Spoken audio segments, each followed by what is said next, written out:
చెప్పడానికి ఆగండి, పట్టుకపోతే రాగు మీ కథ అర్థమైందా? ఇవాళ రెండు చట్టాలు నడుస్తున్నాయి అని అననికి, అరే ఆగప్పా, అరే ఏం చేస్తున్నా ఇప్పుడు? నేను ఏం చేసినా కాదు, నేను ఏం చేసా ఏం చేసినా చెప్పండి. లోపలికి వచ్చిన నన్ను ఎందుకు నన్ను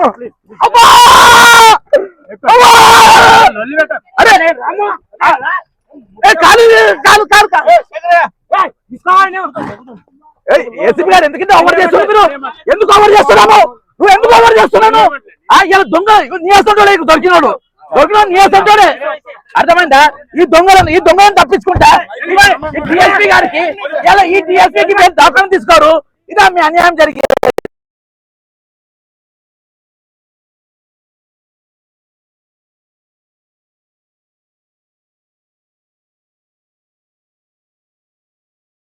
తెలంగాణ ప్రజలందరికీ నమస్కారం.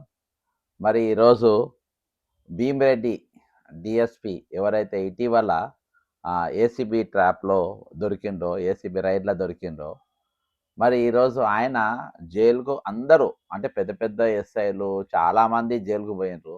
ఏసీబీ ట్రాప్ అయిన వాళ్ళు లాస్ట్లో ఆడవాళ్ళని కూడా జైలుకు పంపినరు. కానీ డిఎస్పి భీమిరెడ్డి గారే ఎందుకు జైలుకు పోలే? దాని వెనుక ఉన్న మతలబ్ ఏంది అని అంటే మనం కొంచెం వివరాల్లో పెద్దాం. ఏసీబీ రైడ్స్ కళ్ళు చెదిరేలా డిఎస్పి భీమిరెడ్డి అక్రమాస్తులు, అవినీతి ఆరోపణపై అరెస్ట్ అయిన డిఎస్పి భీమిరెడ్డి కేసులో ఏసీబీ సోదాలు సంచలనం సృష్టించాయి. హైదరాబాద్తో పాటు తెలంగాణ, కర్ణాటకలో విస్తరించిన విల్లాలు, ఫ్లాట్లు, వ్యవసాయ భూములు, కమర్షియల్ ఆస్తులు, భారీ నగదు, బంగారం, వెండి వెలుగులోకి వచ్చింది. ఇవి ఇప్పటి వరకు దాదాపు 20 ప్రాంతాల్లో ఆస్తులను గుర్తించిన ఏసీబీ. అర్థమైందా? దాదాపు 400 కోట్లకు పైనే దొరికినాయి. మరి ఈయన జైలుకి ఎందుకు పంపలేదు రేవంత్ రెడ్డి గారు?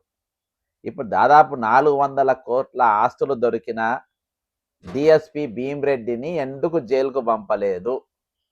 దీనిపైన ఎవరు చెప్తారు? సంజాయిషి ఎవరిస్తారు? దీనిపైన ఎవరు మాట్లాడతారు? ఒక్కొక్కళ్ళ పెద్దలకు ఒక న్యాయం, చిన్నలకు ఒక న్యాయం ఉంటుందా? ఈరోజు ఎస్ఐలను పంపుతుండ్రు జైళ్లకు. మొన్న మాదాపూర్ ఎస్ఐ, గాంధీనగర్ ఎస్ఐ వాళ్ళందరూ కూడా జైలుకు పోయినరు. మరి భీమిరెడ్డి గారు ఒక్కడు ఎందుకు జైలుకు పోలేదు? భీమిరెడ్డి గారిని ఎందుకు హాస్పిటల్లో పెట్టి ట్రీట్మెంట్ ఇస్తుండ్రు? దీని బ్యాక్గ్రౌండ్ స్టోరీ చెప్తా. ఎందుకంటే ఈరోజు న్యాయం అనేది అందరికి ఒకటే తిరుగుండాలి. ఈరోజు బీఆర్ఎస్ వాళ్ళు మాట్లాడతలేరు. దీని ఇంటర్నల్ స్టోరీ అందరికీ తెలుసు.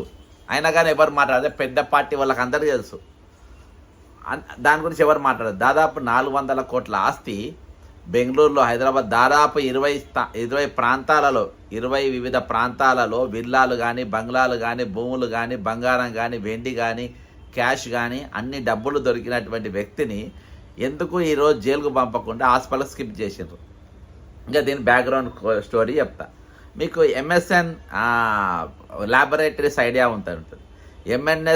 ఎంఎస్ఎన్ ల్యాబొరేటరీస్ మహబూబ్ నగర్ చెందిన మాజీ ఎంపీ శ్రీనివాస్ రెడ్డి గారిది. మన బీజేపీ ఎంపీ ఉండే కదా, మా బీఆర్ఎస్ ఎంపీ శ్రీనివాస్ రెడ్డి గారికి.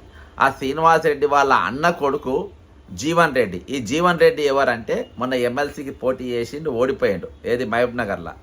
ఇవాళ ఆయన హెచ్సిఏ చైర్మన్గా చేసిండ్రు. ఈ హెచ్సిఏ చైర్మన్గా దీని వెనక చాలా పెద్ద స్టోరీ ఉంటుంది. దయచేసి మీరు మైండ్ బ్లాంక్ అవుతుంది. అంతేకాకుండా ఇది ఆఖరి వరకు చూడండి. దీన్ని మీరు ఏ ఛానల్లో మీరు ఈ వార్త రాదు, ఎన్లో కూడా ఎవరు కూడా ప్రచారం చేయరు, మీకు గ్యారంటీ చెప్తున్నా. అయితే Hyderabad cricket association president Jeevan Reddy ఎవరైతే ఉన్నారో, జీవన్ రెడ్డి గారు మరి ఈ ల్యాబొరేటరీస్ ఏది ఎంఎస్ఎన్ ల్యాబొరేటరీస్ వాళ్ళ అన్న కొడుకు. అయితే ఈ జీవన్ రెడ్డిని ఇటీవల రేవంత్ రెడ్డి గారు హైదరాబాద్ క్రికెట్ అసోసియేషన్కు చైర్మన్గా చేసిండ్రు. అసలు క్రికెట్ అసోసియేషన్ చైర్మన్గా చేయడానికి కారణం ఏంటంటే ఆయన మొన్ననే ఎమ్మెల్సీగా ఓడిపోయాడు అక్కడికి వెళ్ళి, కాబట్టి ఇక్కడ ఆయన చేసిండ్రు. మరి ఆయనకు భీమిరెడ్డికి ఏం సంబంధం అంటే, భీమిరెడ్డి వాళ్ళ భార్య ఉన్నది కదా, ఈ జీవన్ రెడ్డి వాళ్ళ భార్య, జీవన్ రెడ్డి భార్యకు భీమిరెడ్డి చిన్న ఆయన అవుతాడు. భీమిరెడ్డి భార్యకు మన జీవన్ రెడ్డి గారి భార్యకు భీమిరెడ్డి ఎవరైతే ఏసీబీ ట్రాప్ అయిందో, దొరికిండో 400 కోస్త ఆస్తి దొరికిందో, ఆయన భార్యకు చిన్న ఆయన అవుతాడు, బాబాయ్ అవుతాడు. కాబట్టి రేవంత్ రెడ్డి గారికి క్రికెట్ మీద చాలా ఇంట్రెస్ట్. ఇక ఆ ఇంట్రెస్ట్ ఏంది, జగన్మోహన్ రెడ్డి గారు జగన్మోహన్ రావుని ఎందుకు తీసేసిండ్రు, ఇవన్నీ పోయే ముందు ఈ హైదరాబాద్ క్రికెట్ అసోసియేషన్ చైర్మన్ వాళ్ళ భార్యకు చిన్న ఆయన అవుతాడు. ఎవరు? మన భీమ్రెడ్డి మరి అసలు రైడ్ కాకముందు వాళ్ళకి తెలియదు కావచ్చు, ముందు తెలిస్తే వాళ్ళని వదిలేసేటోళ్ళు కావచ్చు. కానీ రైడ్ అంతా అయిపోయింది, చాలా పెద్ద పైసలు దొరికినాయి. ఇక లాబింగ్ స్టార్ట్ అయింది. ఎట్లా? ఈయన జైలుకు పోవద్దు, దాదాపు ఆయన ఆస్తులు లెక్క పెట్టడానికి 3-4 రోజులు పట్టింది. అంత ఆస్తి దొరికింది. 50,000 పాపము మాదాపూర్ ఎస్ఐ 50,000 దొరికితే వినయ్ని జైలుకు పంపారు. మన గాంధీనగర్లో ఏదో స్టేషన్ బెయిల్ ₹1,00,000 మాట జైలుకు పంపారు. అక్కడెక్కడో మహిళా పోలీస్ స్టేషన్లో ఉన్న ఆమెను వాళ్ళని జైలుకు పంపిండు, సీఐని. అందరు జైలుకు పంపారు. 50,000, 10,000 అందరినీ జైలుకు పంపుతున్నారు. మరి ఈయన ఎందుకు పంపుతలేరు జీవన్ రెడ్డి గారిని? అంటే రేవంత్ రెడ్డి గారు మీ దగ్గర ఉన్నటువంటి రాజ్యాంగం 2 ఏమైనా ఉన్నాయా?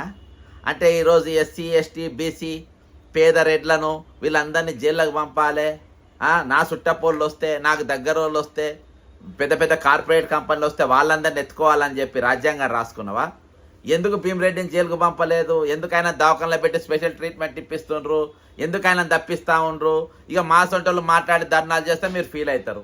ఒక్కొక్కరికి ఒక్కొక్క న్యాయం ఉంటుందా ఇక్కడ? చెప్పండి, ఒక్కొక్కరికి ఒక్కొక్క న్యాయం ఉంటుందా ఇది? ఇక హైదరాబాద్ క్రికెట్ అసోసియేషన్ మీద రేవంత్ రెడ్డి జీవన్ రెడ్డి మాట ఎందుకు విన్నాడు? ఇప్పుడు చాలామంది ఎమ్మెల్యేలు, మంత్రులు వారే ఏసీబీలో మా వాళ్ళు పట్టుబడుతున్నారు, వాళ్ళని వదిలేయి వీళ్ళని వదిలేయి అని అంటారు. కానీ రేవంత్ రెడ్డి గారికి క్రికెట్ మీద చాలా ఇంట్రెస్ట్ ఉంటుంది. ఎందుకంటే క్రికెట్ అసోసియేషన్ చైర్మన్ చేసిన, మళ్ళీ ఈయన మార్చి వేరేని పెట్టడానికి లేదు. మరి ఈయన ఎందుకు పెట్టిండ్రు అది కూడా బయటకు తీస్తా. ఈరోజు రేవంత్ రెడ్డి గారు మిమ్ములను నడి బజార్లో ఈరోజు మిమ్మల్ని నిలబెడతా, అర్థమైందా? మీ చిల్లర చేష్టలు, మీ కథలు, ఇదొక వార్త. సరే, ఇది ఏ పత్రిక అయినా కానీ ఇగో ఇక్కడ ఫోటో ఉన్నది, ఓకేనా? ఇక్కడ ఒక ఫోటో ఉన్నది. రేవంత్ రెడ్డి గారిది క్రికెట్ పాస్, ఐపీఎల్ క్రికెట్ టికెట్లు హీరోయిన్ చేతికి పోయింది. మరి దీని మీద ఎందుకు ఎంక్వైరీ లేదు? హీరోయిన్ చేతికి పోయింది, ఇది అర్థమైందా? ఇవాళ భీమ్రెడ్డి గారిని ఎందుకు దవాఖానకు పంపలేదు అని అంటే దాని వెనుక చరిత్ర చెప్తాయి. క్రికెట్ క్రికెట్ అని అంటే రేవంత్ రెడ్డి గారికి చాలా ప్రేమ. ఇక దాంట్లో ఏమైనా కానీ ఏమననికి లేదు. కాబట్టి ఆయనకు ఒక ఇది ఉంటుంది. సరే, ఇప్పుడు రేవంత్ రెడ్డి గారు క్రికెట్ గతంలో జగన్మోహన్ రావు ఉన్నప్పుడు ఏం చేసేదంటే టికెట్లు ఈయన అడిగిన నీయపోయేది. ఎన్ని 5 టికెట్లు, 10 టికెట్లు, 20 టికెట్లు ఇచ్చేది. టికెట్ల కోసం ఆయన తీసింది. దాని మీద ఏం చేసిందంటే కొత్తకోట శ్రీనివాస్ రెడ్డి గారు హైదరాబాద్ సిపిగా ఉండే కదా, ఆయన సీఎం కాగానే ఆయన సిపిగా చేసిండు. ఆయన సిపిగా చేసి ఆయన అక్కడికి వెళ్ళి, అంటే దీని వెనుక ఇంత చరిత్ర ఉన్నది. మరి అర్థమైందా? హైదరాబాద్ ఆయనను చైర్మన్గా ఆయనను హైదరాబాద్ సిపికి వెళ్ళి తీసేసి విజిలెన్స్ అండ్ ఎన్ఫోర్స్మెంట్లో వేసిండ్రు. విజిలెన్స్ అండ్ ఎన్ఫోర్స్మెంట్లో వేసి ఇంట్లో హైదరాబాద్ క్రికెట్ అసోసియేషన్లా గోల్మాల్ జరుగుతూ ఉంది. ఏం గోల్మాల్ జరుగుతూ ఉంది? క్రికెట్ టికెట్ల గోల్మాల్ జరుగుతూ ఉంది. మాకు ఇస్తలేరు, తక్కిన వాళ్ళందరికీ ఇస్తున్నారు, కాబట్టి దీని మీద ఎంక్వైరీ చేయి అన్నారు. దాని మీద ఎంక్వైరీ చేసి ఒక రిపోర్ట్ తయారు చేసి ఆయనను జగన్మోహన్ రావుని తీసుకుపోయి ఇక కథం ఆయన తీసి పక్కన పడేసింది. ఇక లోపల పడేసింది, ఎట్లా పడేసింది, ఏమేమైనా ఇక అన్నీ తెలుసు. సరే, అవన్నీ అయిపోయినాక ఇక కంప్లీట్గా క్రికెట్ అసోసియేషన్ నా గుప్పిట్లో ఉండాలి, నా చేతుల్లో ఉండాలి అని చెప్పేసి ఈయన జీవన్ రెడ్డిని చైర్మన్గా చేసిండ్రు. జీవన్ రెడ్డి అంటే ఎవరో చెప్పినా కదా, ఎంఎస్ఎన్ లాబొరేటరీస్ వాళ్ళ అన్న కొడుకు ఈయన. ప్లస్ ఇప్పుడు భీమ్రెడ్డి ఏసీబీకి ఎవరైనా ట్రాప్ అయ్యిండో, ఏసీబీకి దొరికిన భీమ్రెడ్డికి ఈ జీవన్ రెడ్డి వాళ్ళ భార్య చిన్న అన్న బిడ్డ అవుతుంది, అంటే చిన్న ఆయన అవుతాడు ఆయన. కాబట్టి దీని వెనుక ఉన్నటువంటి చరిత్ర ఇది. ఇక ఈయనకు రేవంత్ రెడ్డి గారు గతం అంటే ఈరోజు మంత్రుల మాట వినడు. మా ఏసీబీలో పలానా మా సుట్టపోటు దొరికిండు, మా తమ్ముడు దొరికిండు, లేకుంటే మా నియోజకవర్గ కార్యకర్త వాళ్ళ అన్న దొరికిండు, దయచేసి వదిలేయండి అంటే వదిలేదే లేదు, సవాలే లేదని చెప్పే రేవంత్ రెడ్డి గారు భీమ్రెడ్డి గారిని ఎందుకు వదిలిండ్రు? జీవన్ రెడ్డి గారి మాట, మంత్రుల మాట అయినని రేవంత్ రెడ్డి జీవన్ రెడ్డి మాట ఎందుకు విన్నాడు అంటే ఆయన క్రికెట్ టికెట్లు కావాలి. టికెట్లు ఎవరికి ఇస్తారు ఈయన రేవంత్ రెడ్డి గారు? ఇప్పుడు అవుతాయినండి. హీరోయిన్ చేతికి రేవంత్ రెడ్డి ఐపీఎల్ టికెట్లు, రేవంత్ రెడ్డి గారి పేరు మీద ఉన్న టికెట్లు ఈరోజు హీరోయిన్లకు పోతాయి. ఎట్లా పోతాయి?